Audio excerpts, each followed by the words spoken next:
for Kenny. December 9th, it's Dave and Jay's Powerbomb, and we just watched AEW Dynamite live on TNT. And did I tell you we did this for Kenny? We did. And what we realized last night, due to our views from last night's video, no one cares about Impact Wrestling. We wouldn't have if Kenny wasn't on there. So let's go with the show here. Okay. We got the first match, big match. We got our tag team champions, shit. Young Bucks. They're up against TH2. This is non-title. However, if TH2 wins, they get a title shot. So, yeah, there's some crazy stuff. The entire thing was just crazy after crazy after crazy. It's true. Is that how else do we describe this? Three crazies. Yeah, they got those guys who rap on Dark, the Acclaimed. So the Young Bucks power bombed one of the TH2 guys into the Acclaimed, over the gateway into the audience. They did the electric chair move where the guy's on the top rope and the guy was on the stage outside the ring and he did a backflip for the electric chair on the stage. You know what we didn't get to see though? What didn't we get to see? Oh, yeah, that's right. They didn't get their entrance. I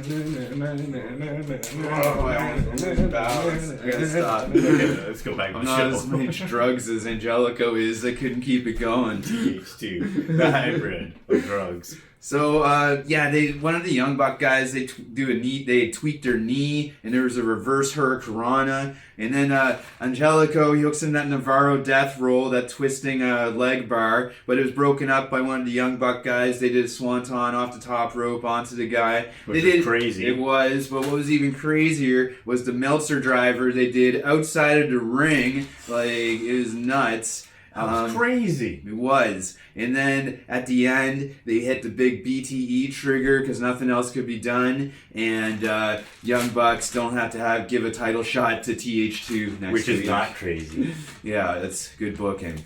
And the Acclaim tried to run in, but there was a save by SCU. Whatever. Next. All right, so then we have words from MJF, and he's retaining that ring tonight. Nothing's going to stop him. He's not going to let Orange Cassidy stop him tonight. The ring's going to stay inside the inner circle, according to MJF. We'll see how that turns out, though. Yeah, I have to hold some kind of championship since Jericho couldn't retain his title. Yeah, but Kenny brought justice and righteousness back to a right. planet that needs it now more than ever. I know. There's just this big blank between Jericho and Kenny now. I don't know what was... Well, man, they did something in Tokyo Dome we'll talk about later, too. Okay. So we got Darby. He's like doing one of those vignette things, the Rorschach test with Darby. He's got like a doctor because he's got problems, right? And he sees... Brian Cage in one of the Rorschach blotches, and Brian Cage is the #1 contender to the TNT title. Okay, so then Cody's coming out. Cody's coming out, sound the alarms. He's still got a minute before he actually comes to the ring. He's got new gates in his entrance now. The gates open up. It's crazy. And he's got Arn there with him, and they're talking to Tony Schiavone about Team Taz and how Sting bailed him out of a jam last week. And then Sting appears. Sting's here again. And are you okay? I don't care. Okay. So then Arn is the first guy to have words to Sting. And he's just like, you got the respect for you, brother. I'm just going to leave the ring, you know? And then Tony's like about to leave, Tony Schiavone. But Sting's like, oh, Tony, you gotta stay, man. Like, back in Nitro 20 years ago, like, those were good times, yeah? And they hug, which is great to see. And then Sting's like, Tony, you gotta say it to me one more time, like we did back in Nitro. It's Sting. No, it's like, okay. It's Sting! You can tell who cares about this more than the other, right? Sting's good for business if he's handled properly. I know. And so then Cody talks, and Sting's like, I'm not here for you, Cody. And, you know, as being a Nightmare Family associate, you know, I'm not too high on that, but whatever. And then Sting's like, you know, in the jungle, and he's back in the jungle, and Cody's not pleased, and he's possibly threatened Jay. Where's Jay? Okay. So then there's an uneasy embrace. Oh, yeah. They have, like, an uneasy embrace at the end there. Oh, shit. Oh, God. Oh, no. Should I leave the room? Apparently we do things a lot like together, Sting. Oh God, yeah. Except I'm not in the video game from other company WCW that was on the Nintendo Entertainment System. Darby will be on a video game again. Maybe he'll be the TNT champion going into the video game. It's not going to be his face on the cover, though. We all know whose face that is. Bang! Kenny Omega. That's right. I'm going to cry because I'll never be as great as him. Ever. I'll never be the face of wrestling. Remember that. Never be the face of wrestling. Remember that. Okay, so, and then Team Taz is backstage, and they got a young man with them, and his name's Hook. It's Taz's kid. Taz took his son Hook away from the Nightmare Family training facility, and he's joined Cobra Kai. Cody is Mr. Miyagi no more than this young, impressionable kid that's being trained by a bunch of scumbags. A bunch of fake wrestlers. He's gonna wind up more confused than Ricky Starks. Okay, so then we got the Varsity Blondes, and they're going up against FTR, and FTR is pissed. They're out there, Tully, looking like a weirdo with his COVID mask, looking like an ascot, and they get hit a brainbuster suplex, the FTR guys do. It wasn't a squash, but, you know, it was a win for the FTR guys. They hit that... You knew who's going to have by the more level experience and been there longer. It was just kind of, you know... Yeah, man, you know... Like, sure, we love... Jungle Boy and Brian Pillman Jr. there. Jungle Man. Jungle Man. And so then, yeah, they hit their finishing move to Goodnight Express. FTR win. And then they got beef. Post-match beef. Jurassic Express is in the front row of the audience. Yeah. So, a little pie facing. Give FTR some work with creative. Yeah. We're going to beef with Jurassic Express now. But this is some big news right here. Hangman's in the back drinking... And he needs a tag team partners for a 6-man tag match, 3 versus 3 match, whatever, next week. And he has relations with Dark Order as of late. Silver and Reynolds have been waiting behind a bar for 7 days. They pop up. Yeah. And Hangman begrudgingly accepts them as his new tag team partners. This is great. Good job, Hangman. Yeah. I love this. Redeeming qualities. Redeemable qualities. That's important. Qualities. Alright, so we got a big match here. We got number 10 with a lot of the Dark Order, including the Meat Man, John Silver. Yeah. They're going up against a hero of Jay's, Dustin Rhodes, and he's got big shoddy Lee Johnson with him, or as Jay likes to call him. Lee Jobson. That's right. Because I watched so much Dark, he kept coming out, and we ended up becoming fans of Lee Jobson. I guess there's this jobber on AEW Dark named Eric Solo, and he's kicked by 10 in the audience, and Dustin hits a bulldog and pins number 10. And then after the match, we might have to edit that out. And then after the match, Evil Uno comes out, and he's got some words for Dustin, and he's saying... Are you tired of being the number 3rd most important member of the Rhodes family? Why not join the Dark Order and take your place as number 7? And, you know, Dustin slaps Evo Uno in the face because he's not having that. Because being number 3 in the Nightmare family is way better than being number 7 in the Dark Order. I don't know. Well... I guess we're conflicted on this. Yeah, well, agree to disagree. There's no such a thing as a term. That's where evil wins. Like, join the Dark Order. So then we go back to a pre-recorded segment. It was pre-recorded elsewhere, and Tony Schiavone's having a sit-down interview with Brandi Rhodes, whose arm is in a sling. And Shaq's racist pizza. And Shaq, the spokesperson of Papa John's Pizza, he does other stuff too. And they're talking about Jade Cargill and this vicious beating that put Brandi's arm in a sling a few weeks ago. Maybe it was 2 weeks ago. I don't think it was last week.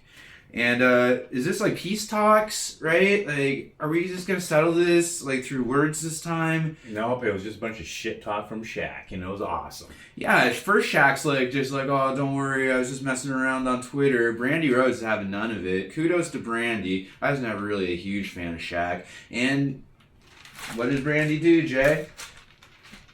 Throws her coffee or whatever liquid on. I didn't see what she was drinking, but she threw it all over Shaq. Like, how disrespectful.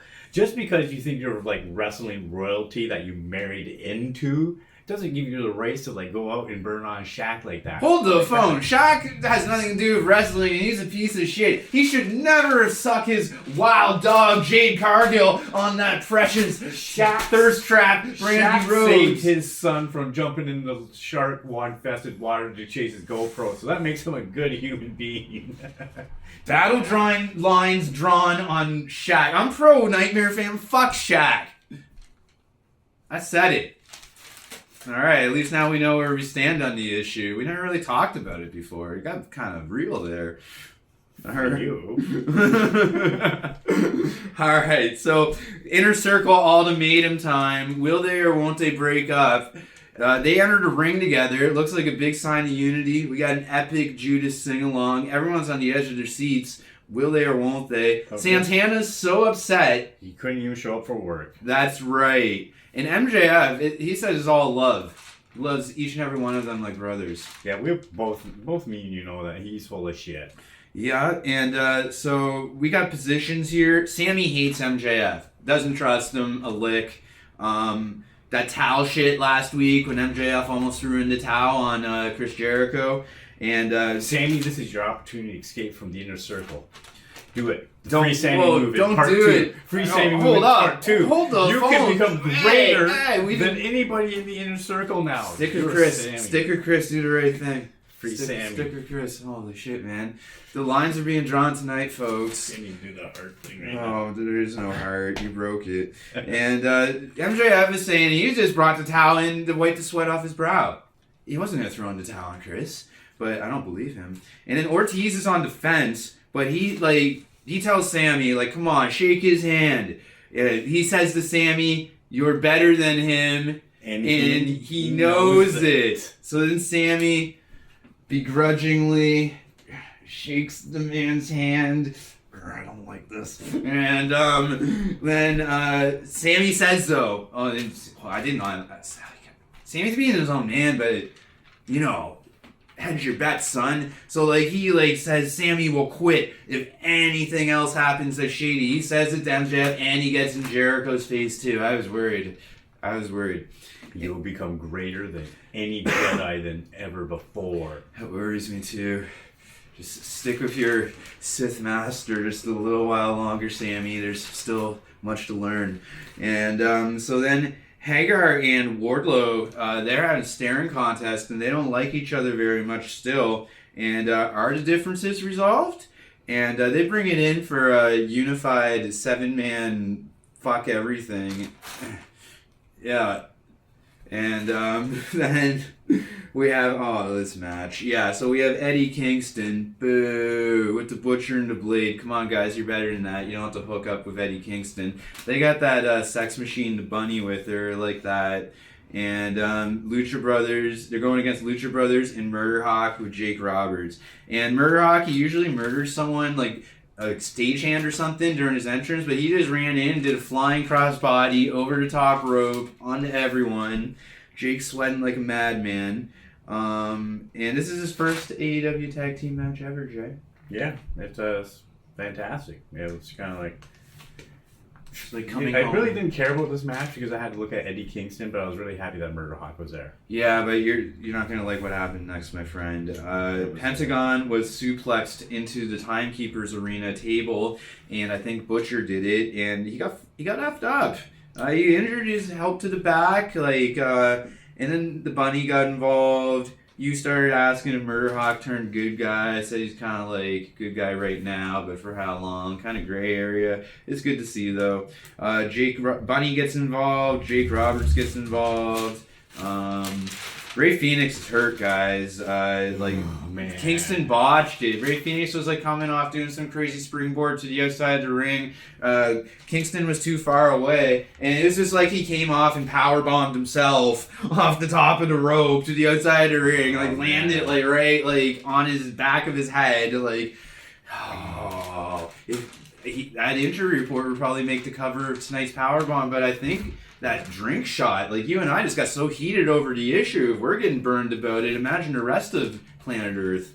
All right, so, Eddie Kingston, piece of shit. They had to call the match early, I think, due to injury. I think they changed the finish, because Blade did something I wasn't paying attention to and got a pin. And then Murder Hawk got revenge and he beat down everyone. Beat everybody down.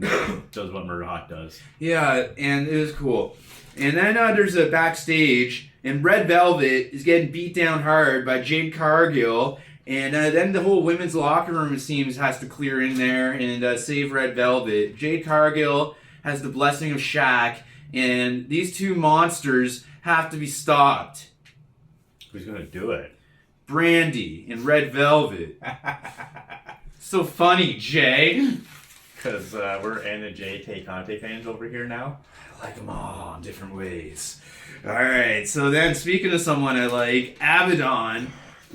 Yeah, and she's looking good. And she's going up against this one scared woman, Tesha Price. And Abadon hits this STO move where it's just like some forward trip fall, real aggressive. It is a squash match. She's got this move that this other chick named Victoria, another company, used to do. She kind of has the chick up like this, with the neck like this, grabs, sits down, lots of pressure, hitting the back of that neck. Devastating move. And and then she's not done yet. After the pin, there's a post-match beatdown. Shida finally shows some gusto. Yep, after Abadon's going full on Murder Hawk. Yeah, but she could tell she was still scared. She had to bring a weapon. She whacked Abadon in the head, saved Tesha Price. But then Abadon has supernatural spirit strength. Sits up like some other guy would know, another company. Join the Dark Order. Yeah, Abadon has no order. She's too dark for the Dark Order. Yeah. Who will tame her? And then we got backstage words from Inner Circle. They're saying, we got MJF's back, 100%. Orange Cassidy, watch your ass. The Dynamite Diamond Ring is staying inside the Inner Circle.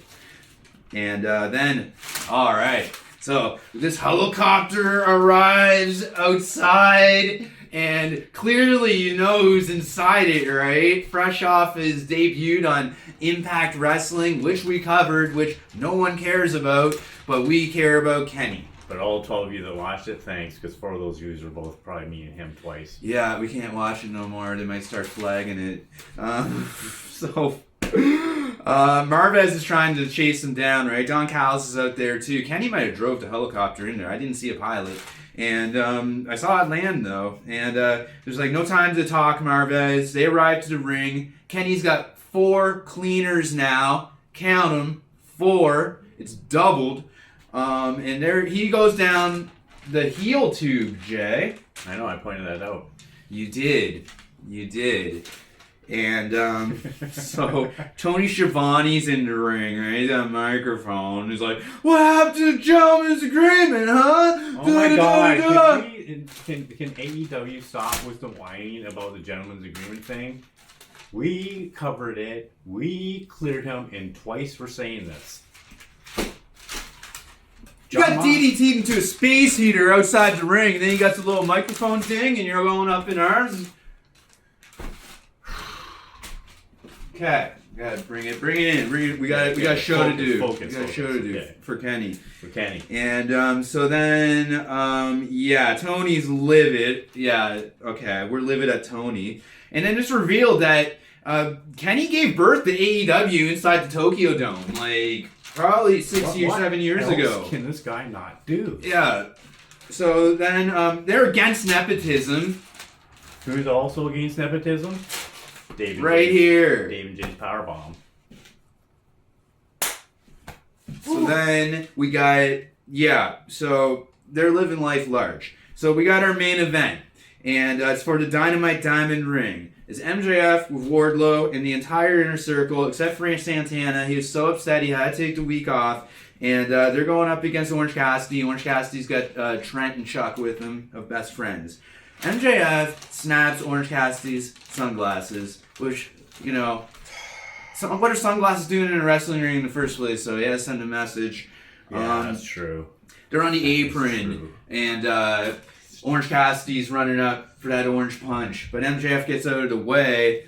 Ding! Right into the corner post. And denied. And then he power bombs him outside the ring onto the edge of that apron. We know how devastating that can be. And then throughout the match, he concentrates on Orange Cassidy's Orange Cassidy punch hand. Yeah, he shoves his hand inside the metal clasp of the turnbuckle and starts. Oh, yeah, right.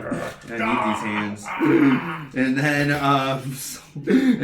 there's a beatdown outside the ring. The boys, they called it a beatdown, but it's just the boys checking on Orange Cassidy, right? It's okay. They're all like, just okay, like, hey, you alright? You alright? Come on, buddy. All right. Good? All right. My Okay, hands good. hurt a little bit, but yeah. Get back in All the right. ring. And then, so then they help him out. And then after the break, the best friends, I think, go to the backstage and they got reinforcements because, like, Cutler and all the Job Squad are out there, the Varsity Blue guys and what have you. Varsity Blondes. And so then there's a springboard senton to everyone outside the ring. Yeah, Orange Cassidy just like jumps on everyone. But then he gets back in the ring and MJF hits him with that Heat Seeker pile driver where he has him draped over that middle rope and just tunes him. And then, oh yeah, Jericho tosses Floyd into MJF. And then he does the ghost bump, right? Similar to how he beat Jericho. And then Orange Cassidy outsmarts him though, or outlazies him or something. Just puts his hands in his pocket. Drops to the floor. And gets busted. He hits that beach break move, near fall. Hits the orange punch, near fall. You really got some slap to it. Then he hits the orange punch again, but then Wardlow is able to help his master and put his leg on the bottom rope there, because that's what their relationship is. It's not friendship. He owns his contract, right? Tony doesn't sign his checks. MJF does. And then what happens here? Oh, yeah. And then the ref's all distracted with all the brouhaha. Miro runs in like he's on 10 cases of steroids or something. She probably is.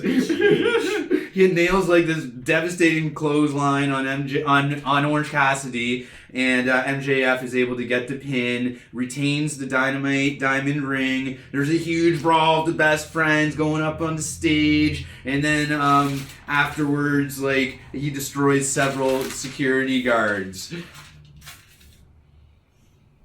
For Kenny. Free Sammy. Free Sammy from the Inner Circle. No, never. Stay with the Inner Circle, Sammy. Don't listen!